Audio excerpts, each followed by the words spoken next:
गोविंदा के मौत से दुखी होकर उसके इस पगलू भक्त ने ब्राह्मण होते हुए भी स्वयं अपने हाथों से अपना जनेऊ फाड़कर फेंक दिया ताकि वो अपना दुख प्रकट करे और हिंदू मुस्लिम एकता, इंडिया पाकिस्तान एकता, इंडिया बांग्लादेश एकता का संदेश दे।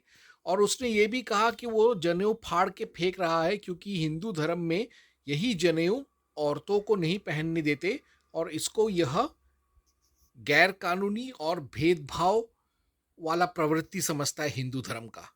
জাতক ব্রাহ্মণ মোর কোনো জাতি নাই, মোর কোনো ধর্ম নাই, মানুহ হিচাপে আমি জীয়াব লাগে। এই ছিঙি দিলো দেই, জয় জুবিন দা। আজিৰ পৰা আৰু নিপিন্ধো আৰু মানুহ মানুহ হৈ জীয়াই থাকক। আজিৰ পৰা হিন্দু মুছলিম বাদ দি মানুহ মানুহ হৈ জীয়াই থাকক। এইফালে ডাষ্টবিনত পেলাই দিলো। সমূহ ৰাজ্যলৈ কি বুলি কয় এইটো অনুৰোধ।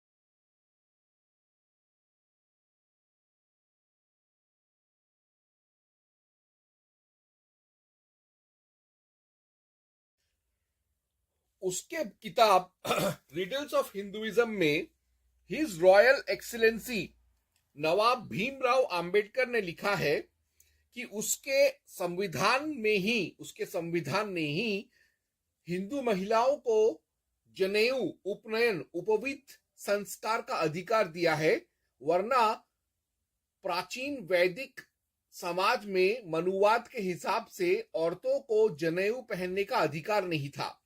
तो क्या जनेऊ पहनने का अधिकार मनुवाद में नहीं था, मनु ने नहीं दिया? और क्या यह अधिकार सर्वप्रथम हिज रॉयल एक्सीलेंसी नवाब अंबेडकर ने ही दिया था? आज मैं इसका गवेषणा करूंगा।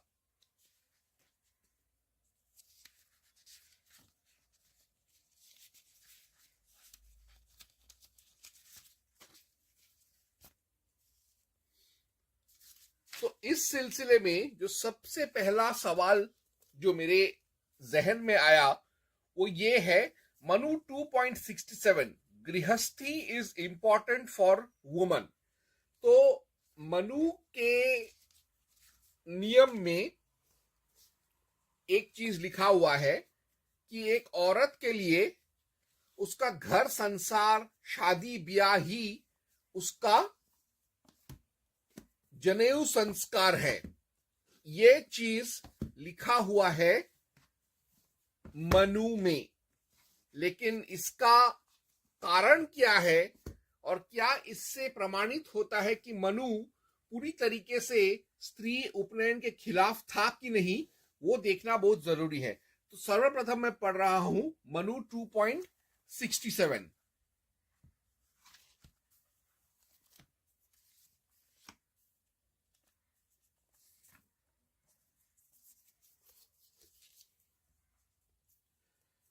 स्त्रियों के विवाह की विधि वैदिक संस्कार यज्ञोपवीत कहा गया है। पति की सेवा ही गुरुकुल में वास और घर का काम ही अग्नि की सेवा है। बात तो बिल्कुल सही है कि मनु ने ऐसा बोला तो है, लेकिन मनु ने ऐसा क्यों बोला वो समझना बहुत जरूरी है। फॉर स्त्री रत्न फ्रॉम नीच कुल मनु 2.238। अब मनु ने ऐसा क्यों बोला उसको समझने के लिए हमको दो तीन इस श्लोक के आयाम समझने होंगे। इस श्लोक में जो मनु ने कहा है कि औरत के लिए उसका गृहस्थी ही यज्ञोपवीत है, जनेऊ संस्कार है, ये क्यों कहा, उसके दो तीन कारण है। तो सबसे पहले मैं पढ़ रहा हूं मनु 2.238।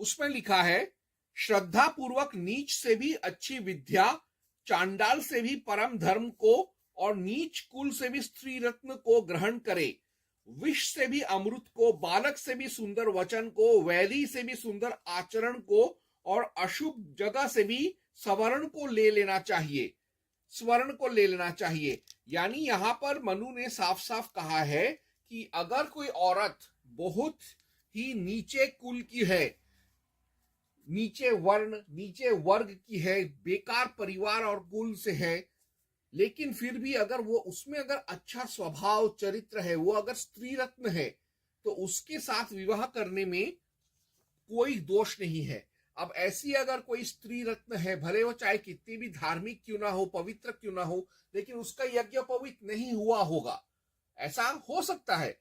तो इसीलिए मनु ने कहा है कि अब गृहस्थी के लिए ही एक स्त्री के लिए गृहस्थी ही उसका यज्ञ पवित्र है। उसने ऐसा क्यों कहा?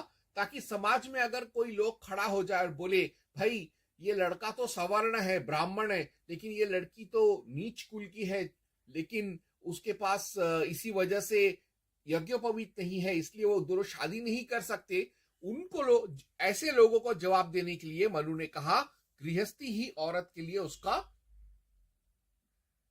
जनेऊ संस्कार है। और आगे मनु 6.86 to 87 हमको पढ़ना पड़ेगा। तो मनु 6.86 to 87 अब मैं पढ़ूंगा। यह है दूसरा कारण जिसकी वजह से मनु ने ऐसा कहा कि एक औरत का गृहस्थी ही उसका जनेऊ संस्कार है। तो मैं पढ़ रहा हूं मनु 6.86 to 87।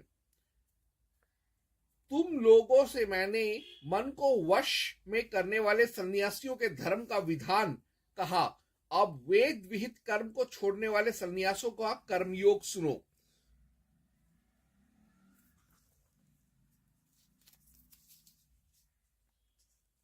ब्रह्मचारी, गृहस्थ, वानप्रस्थ और यति, ये चारों अलग अलग आश्रम गृहस्थ से ही उत्पन्न हुए हैं।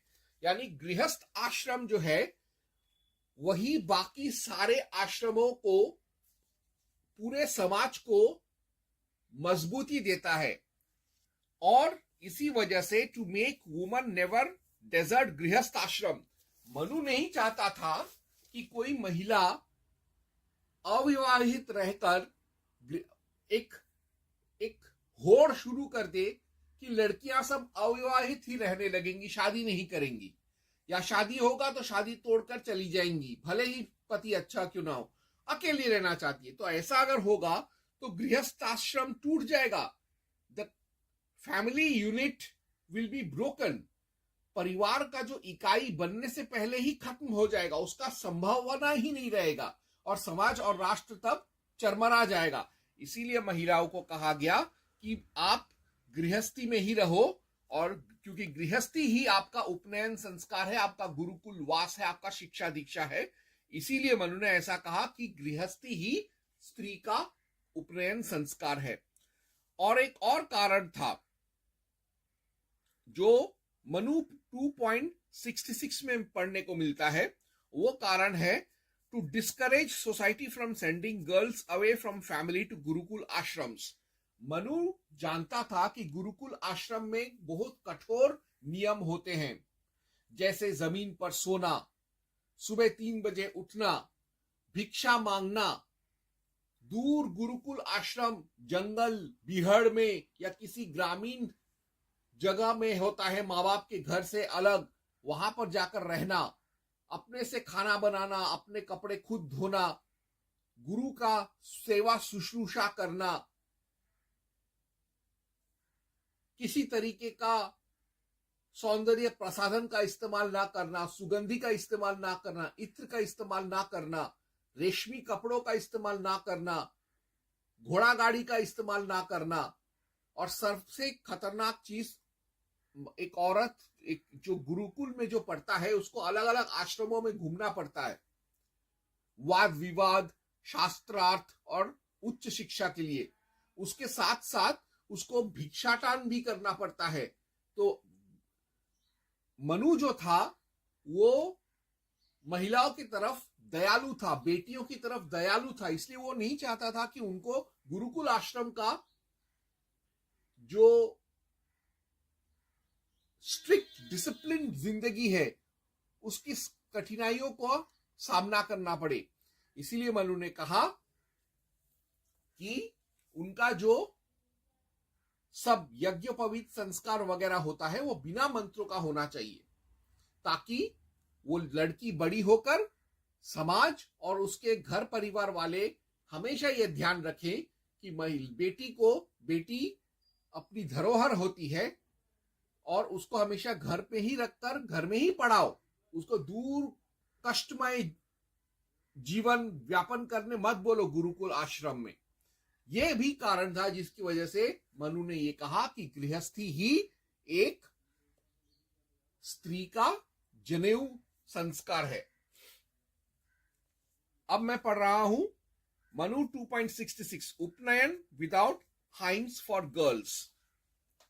ये तो बात हो गया कि मनु ने कहा कि लड़कियों को दूर नहीं जाना चाहिए अपने माँ बाप से कष्टमय गुरुकुल आश्रम में वास करने के लिए, लेकिन यह चीज साबित होता है मनु 2.66 में। उसी मनु 2.66 में यह भी प्रमाणित होता है कि लड़कियों का भी उपनयन संस्कार होता था, लेकिन लड़कियों का उपनयन संस्कार बिना मंत्रों का होता था। स्त्रियों से सब कर्म शरीर के संस्कार के लिए उचित समय पर संपूर्ण रीति से कर्म पूर्वक मंत्र रहित करने चाहिए। मंत्र रहित क्यों करना चाहिए? ताकि वो लड़की को, उसके माँ बाप को, उसके गुरुजनों को, उसके कुटुंब को, कुल को, परिवार को, समाज को यह हमेशा ध्यान रहे कि बेटी को घर में ही सुरक्षा देकर, आरामदायक जिंदगी देकर पढ़ाना चाहिए, ना कि उसको गुरुकुल के कठिन जीवन में धकेल कर उसका स्नातक बनने का प्रबंध करना चाहिए। घर में ही रहकर, पुराने जमाने में लड़कियां होम स्कूलिंग जिसे कहते हैं, घर में ही रहकर वो लोग अपना पढ़ाई लिखाई पूरा करते थे। तो इसी से प्रमाणित होता है कि मनु ने जो कहा कि बिना मंत्र का ही सही, लेकिन लड़की का भी उपनयन संस्कार घर में होना बहुत जरूरी है। अब इसी चीज को कुछ लोग कहेंगे कि मनु ने तो कहा है कि औरत जो होती है वो पापी होती है, इसीलिए उसका धर्म कर्म मंत्रों के साथ नहीं होता। उसका भी मैं जवाब दे देता हूं। देखो,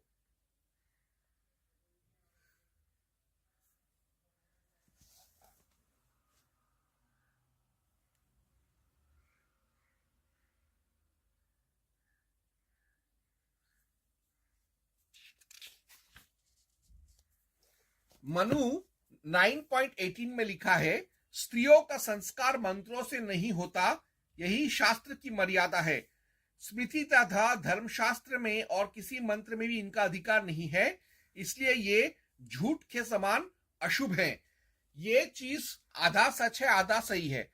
स्त्रियों का संस्कार मंत्र से नहीं होता, यही शास्त्र की मर्यादा है। ये बिल्कुल सच है।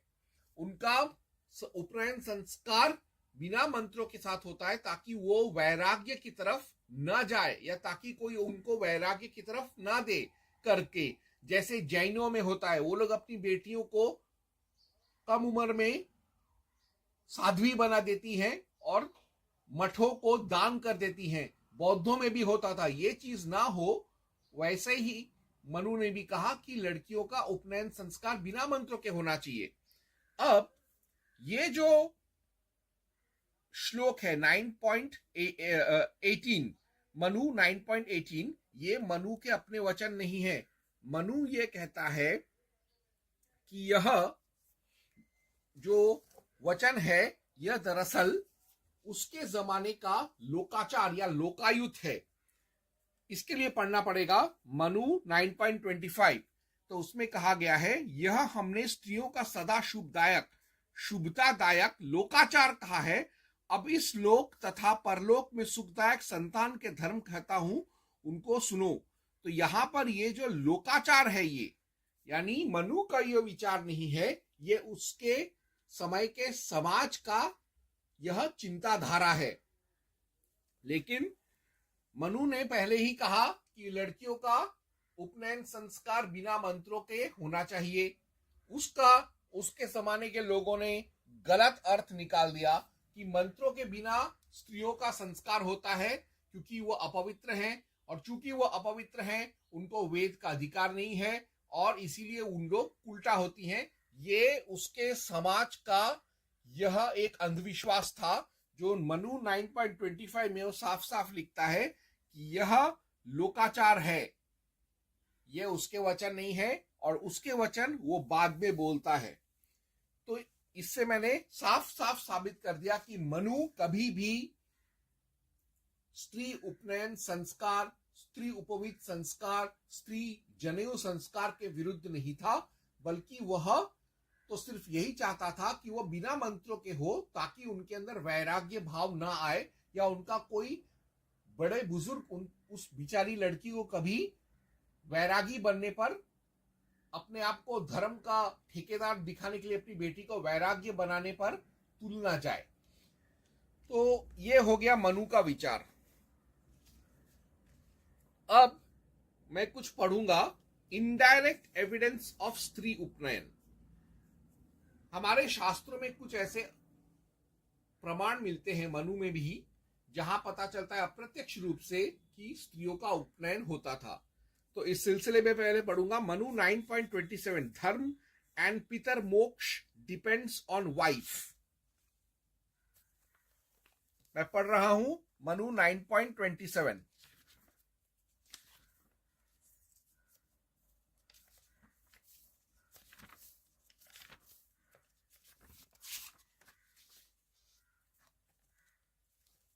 संतानोत्पत्ति, उत्पन्न हुई संतान का पालन और घर के धंधों का देखना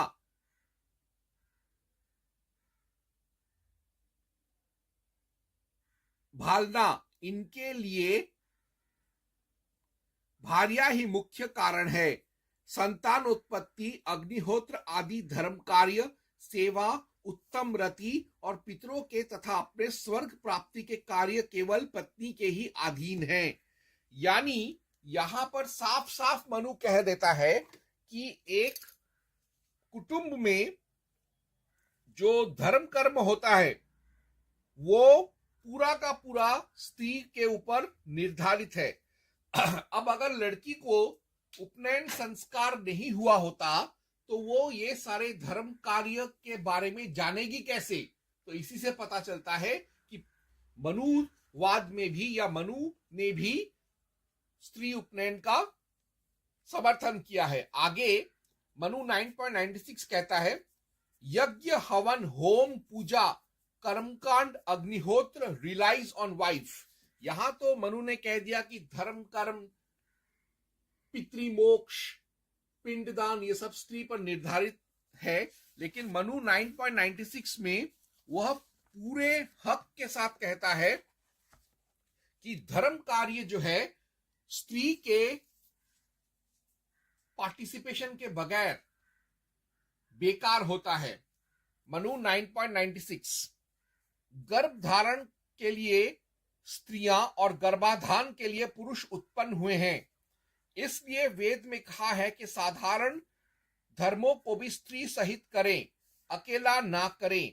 यानी स्त्री तभी धर्म के कार्य में पति का रिलीजियस पार्टनर बन सकती है, यह खासतौर से यज्ञ हवन होम अग्निहोत्र में, जब वह खुद इसमें दीक्षित हो, जब वह खुद उपनयन संस्कार के द्वारा दीक्षित हो।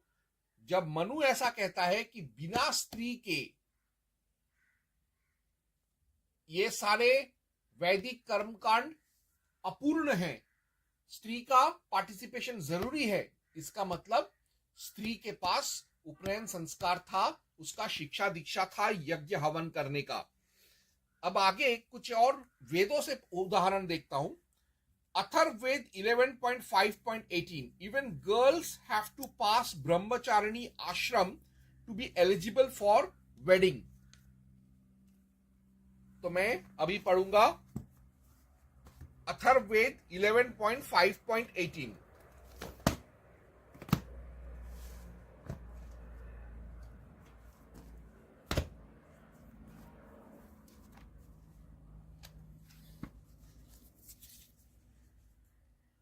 इनफैक्ट 11.5.18 से पहले उसका पहले वाला जो मंत्र है 11.5.17 वो मंत्र भी पढ़ लेना चाहिए, तो शंका दूर हो जाएगा और अच्छे से इस विषय को मैं समझ सकूंगा, इसको मैं मान दे सकूंगा। तो मैं पढ़ रहा हूं अथर्ववेद 11.5.17 to 18। जिस प्रकार ब्रह्मचर्य की सामर्थ्य से आचार्य ब्रह्मचर्य की आस्था वाले शिष्य की इच्छा करता है, उसी प्रकार एक अच्छा साधक ब्रह्मचर्य और तपह शक्ति से राष्ट्र की सुरक्षा करता है। जिस प्रकार वृषभ और अश्वादी ब्रह्मचर्य का पालन करके ही शक्तिवर्धक घास की अभिलाषा करते हैं, उसी प्रकार ब्रह्मचर्य संयम साधना से कन्या अपने युवा पति को प्राप्त करती है। यानी यहां पर कहा गया है कि सेलिबसी, सेक्सुअल एब्स्टिनेंस या अपने कुंवारेपन को रक्षा करने से, ब्रह्मचारिणी का पालन, ब्रह्मचर्य व्रत का पालन करने से उसके बाद ही एक लड़की विवाह योग्य होती है। लेकिन उसके पहले वाले मंत्र में यह भी लिखा हुआ है कि सिर्फ यौन क्रियाओं से दूर रहना ही ब्रह्मचार्य नहीं है, पठन पाठन भी ब्रह्मचार्य है। तो यानी ब्रह्मचार्य यानी स्टूडेंटशिप यानी छात्र जिंदगी का दो नियम होता है, एक यौन सुख से खुद को वंचित करना, दूसरा पठन पाठन स्वाध्याय पढ़ाई लिखाई शिक्षा दीक्षा करना। तो यानी शिक्षा दीक्षा और यौन संयम के द्वारा ही ब्रह्मचारिणी बनने के बाद ही एक लड़की शादी के लायक बनती है। यानी पढ़ाई लिखाई उसका कंप्लीट हो गया और उस समय पढ़ाई लिखाई जब तक नहीं किया उसने ब्रह्मचारिणी व्रत का पालन किया, तभी वो विवाह के योग्य होती है। यानी यहां पर अप्रत्यक्ष रूप से प्रमाणित है कि जैसे एक लड़के को ब्रह्मचर्य आश्रम से गुजरना पड़ता था, लड़की को भी ब्रह्मचर्य आश्रम अर्थात पढ़ाई लिखाई दीक्षा काल से गुजरना पड़ता था शादी से पहले। और ब्रह्मचर्य आश्रम या वैदिक पढ़ाई लिखाई का एक बहुत अहम हिस्सा होता है यज्ञोपवीत। तो अगर यह लड़की को भी अगर ब्रह्मचर्य आश्रम में गुजरना पड़ता था तो उसको भी उपनयन संस्कार करवाना पड़ता था, यह प्रमाणित है। और ऋग्वेद 5.28.1 में टीन गर्ल अलोन डूइंग यज्ञ एट डॉन, यानी एक सुबह सुबह एक लड़की अकेली नहा धोकर वह शुद्ध होकर खुद से बिना किसी गुरु या गुरुजन के परिवार के वो खुद ही अग्निहोत्र कर रही है। तो अब इसमें जिस ऋषिका का या युवती का नाम है उसका नाम है विश्ववारा उर्फ उषा। ये उषा देवी वाली उषा नहीं है, उसका नाम ही था उषा या विश्ववारा। यहां पर उसका नाम आता है विश्ववारा। तो मंत्र कुछ ऐसे है, ऋग्वेद 5.28.1 प्रज्वलित अग्नि प्रकाशमान अंतरिक्ष में अपनी तेजस्विता से प्रकाशित होता है और उषा के सामने ही वृद्धि करता हुआ शोभायमान होता है। उस सम इंद्र आदि देवताओं का स्तवन करती हुई पुरोटाश आदि और घृत आदि से युक्त श्रुक को लेकर उषा पूर्व की ओर झांकती हुई अग्नि की ओर गमन करती है।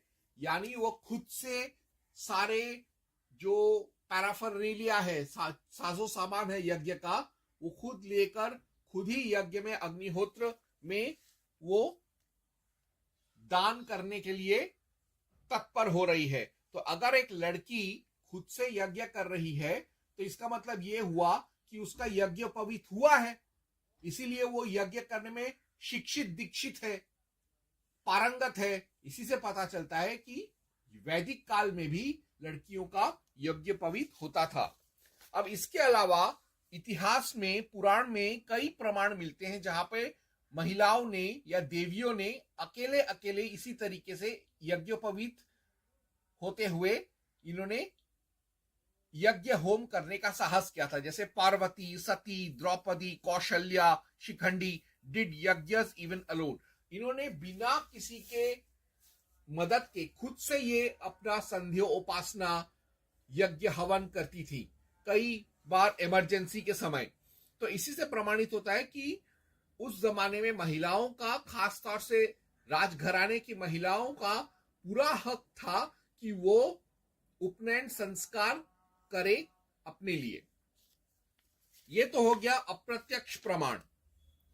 अब देखता हूं मैं कुछ डायरेक्ट प्रूफ ऑफ स्त्री उपनयन, स्त्री उपनयन के प्रत्यक्ष प्रमाण। सर्वप्रथम इसमें मिलता है निर्णय Sindhu 1906 says Harita Smriti and Yama Smriti allow it. Nirnaya Sindhu एक किताब है जो प्रमुख हिंदू रीति रिवाज और त्योहार हैं उनके ऊपर एक पुस्तक है। यह पुस्तक लिखा गया था 1906 यानी उपनिवेश ब्रिटिश राज के समय, फिरंगी राज के समय। तो ऐसा कहते हैं कि उस जमाने में लोग बहुत रूढ़िवादी थे, लेकिन उस रूढ़िवादी काल में भी निर्णय सिंधु साफ साफ कहता है कि हारित स्मृति और यम स्मृति दोनों स्त्री उपनयन को ये अनुमति देते हैं। और इसी से पता चलता है कि ब्रिटिश राज में भी लड़कियों का स्त्री उपनयन होता था। इसी वजह से हुती अलंकार जैसी महिलाएं थी जो सावित्रीबाई फूले, ज्योतिबा फूले और हिज रॉयल एक्सीलेंसी नवाब भीमराव अंबेडकर से भी पहले यज्ञोपवीत करके वैदिक शिक्षा दीक्षा लेकर आचार्या बन के अपनी खुद की विद्यालय चालू करती थी, चलाती थी, सावित्रीबाई फूले से भी पहले। तो अब मैं पढ़ूंगा निर्णय सिंधु। दरअसल निर्णय सिंधु में एक पूरा एक चैप्टर ही है स्त्रीणामुपनयनम करके, स्त्रियों के उपनयन को लेकर। इसी से पता चलता है कि उस जमाने में भी, ब्रिटिश राज में भी महिलाओं का उपनयन होता था।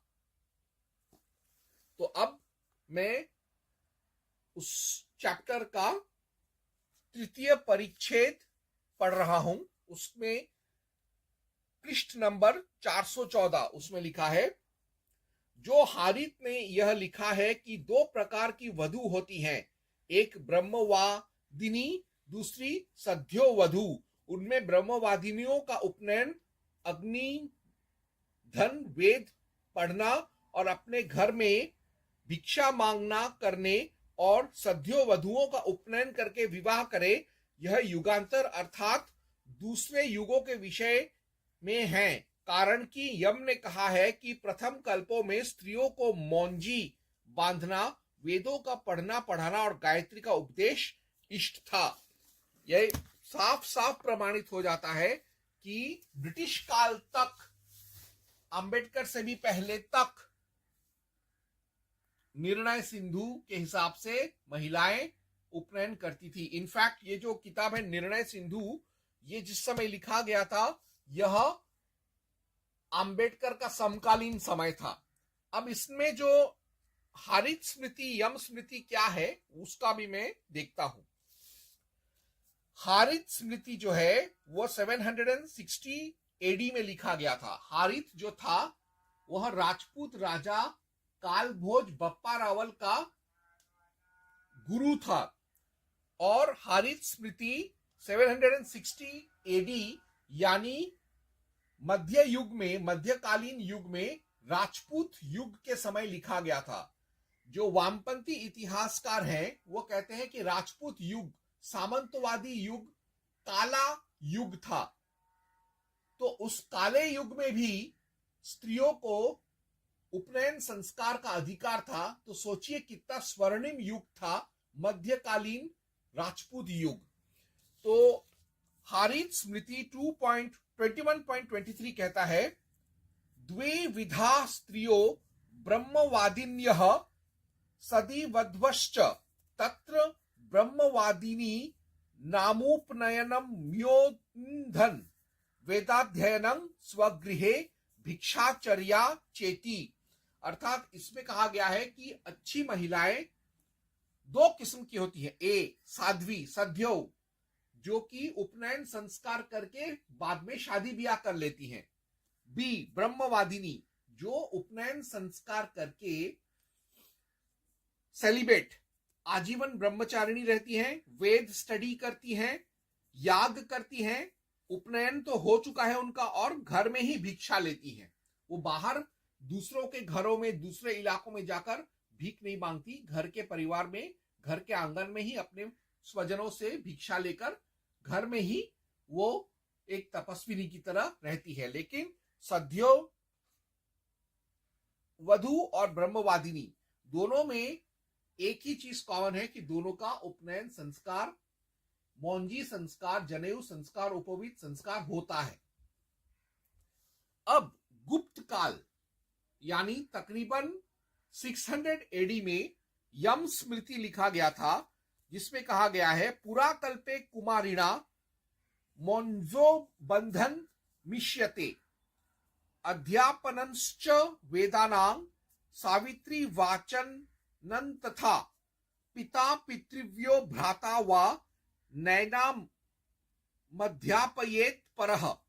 इसमें यह कहा गया है, यम स्मृति का जो लेखक है यम है, वो ये कहता है, उसका नाम यम था, यानी वो यमराज नहीं था, उसका नाम यम था। यमदेव ने नहीं लिखा, किसी ब्राह्मण ने लिखा जिसका नाम यम था, या जो यमराज का भक्त था, तो इसका नाम दिया, उस किताब का नाम दिया उसने यम स्मृति। तो उसमें लिखा है कि यम स्मृति के लिखने से पहले पुराने जमाने में और पुराण युग में यज्ञोपवीत संस्कार होता था छोटी बच्चियों का, और उसके जमाने में भी, यानी जिस समय यम स्मृति लिखा गया है, यानी गुप्त काल में भी लड़कियों का उपनयन संस्कार होता है। ऐसा वो कहा कि उस जमाने में भी होता था और मेरे जमाने में, इस जमाने में भी हो रहा है। यानी पूरा कल्पे उस जमाने में होता था और मिष्यते यानी इस जमाने में भी हो रहा है। और साथ साथ जो बच्चियां होती थी उनको वेद का भी शिक्षा, सावित्री गायत्री मंत्र का शिक्षा देते थे, लेकिन यह शिक्षा उनके घर में ही होता था, यह होम स्कूलिंग घर में ही होता था। घर में ही पिता, दादाजी, नानाजी, मामा, चाचा, ताऊ या कोई अध्यापक आके घर में ही पढ़ाता था, या घर की महिलाएं जो हैं वो पढ़ाती थी। तो ये यम स्मृति का विचार है। और यम स्मृति में ही आता है यथाधिकरः श्रोतेषु योषितां कर्मः सुश्रुतः एवमेवानुमन्यम ब्रह्म ब्रह्माणि ब्रह्मवादिताम यम स्मृति। इसमें कहा गया है कि जो छोटी बच्चियां और नाबालिग बच्चियां और जवान लड़कियां होती हैं उनको भी वेदों का अधिकार है। तो इसी से प्रमाणित हो गया प्रत्यक्ष रूप से कि वेदों में, वैदिक युग में उपनयन होता था लड़कियों का। और भी कुछ लोग जो है कहेंगे और भी अर्थ दिखाओ, और भी मंत्र दिखाओ, तो उसके लिए मैं पढ़ूंगा गोभिल गृह्य सूत्र 2.1.19 जो कहता है प्रावृतांग यज्ञोपवीतिनी मम्युदानयन जपेत सीमो दाद गंधर्वया येति। यानी at the rate of marriage, जब अपना शादी होता है तब वो लड़की जैसे उसका दूल्हा यज्ञोपवीत धारण करता है, वो भी उपनयन, जनेऊ, उपवीत, मौंजी धारण करके ही शादी के मंडप में बैठती है। और गोभिल गृह्य सूत्र 1.1.2 भी कहता है यज्ञोपवीतिना चांतोदकेन कृत्यम, यानी यज्ञोपवीत धारण करना एक बहुत अच्छा कर्म है और एक ऐसा कर्म जो सबको अनुसरण करना चाहिए।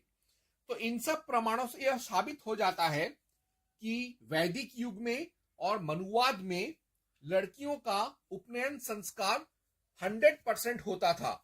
लेकिन अब जो मेरे शत्रु हैं वो ये कहेंगे कि अनिमेष तू कौन होता है बे, तू हमको दिखा कोई एक ऐसा स्कॉलर जो मॉडर्न स्कॉलर है जो ये कहता है कि हाँ होता था। तो इसके लिए मैं पढ़ूंगा the position of women in Hindu civilization from prehistoric times to the present day. इसके लेखक हैं A.S. आल्टेकर। यह नवाब his royal excellency Bhimrao Ambedkar का समकालीन था और मैंने जिन मंत्रों का उल्लेख किया इसका भी जिक्र वो भी करता है। जैसे वो कहता है, the Atharvaveda observes that a maiden can succeed in her marriage only if she has been properly trained during the period of studentship brahmacharya. ब्रह्मचर्येण कन्यानां युवा विंदते पतिम, अथर्ववेद 11.5.18, जिसका मैंने पहले ही उद्घोष किया है। और आल्तेकर और भी कहता है, writers like हारित lay down that girls should be usually taught at home by their male relations. द्विविधा स्त्रियो ब्रह्मवादिन्यः सद्योद्वाहश्च तत्र ब्रह्मवादिनी नामना नामग्निधनं वेदाध्ययनं स्वगृहे च भैक्षचर्यते सध्वो वधूनां तूपस्थिते विवाहे कथं चिदुपन्नयन मात्रं कृत्वा विवाह कार्यः। Quoted in VMS page 402। यानी आल्तेकर इसमें यह भी कहता है कि जो मैंने यहां पर हारित स्मृति का बात कहा था उसको वो थोड़ा और आगे बढ़ा के बोलता है कि जो सद्यो महिलाएं होती थी वो उपनयन संस्कार इसलिए करती थी अपने ज्ञान के लिए और शादीशुदा जिंदगी में अपने पति का धर्म पत्नी अच्छे से बन सके, उसके सारे धर्म कर्म में अपने ससुराल के सब पूजा अनुष्ठान को वो कर सके, इसलिए वो लोग यज्ञोपवीत करवाती थी और वेदों का ज्ञान लेती थी। यानी बाय हुक और बाय क्रूक ऐसे तैसे करके महिलाएं उस जमाने में यज्ञोपवीत जरूर करती थी, उनका यज्ञोपवीत जरूर होता था। अब एक बहुत दिलचस्प बात कहना चाहता हूं अपने आप से, किसी से नहीं, मैं तो अपने आप से ही बात करता हूं। मैंने जैसा कहा था कि रिडल्स ऑफ हिंदुइज्म में हिज रॉयल एक्सीलेंसी नवाब भीमराव अंबेडकर ने कहा था कि मनुवाद में लड़कियों को अधिकार नहीं है मनुस्मृति द्वारा यज्ञोपवीत का।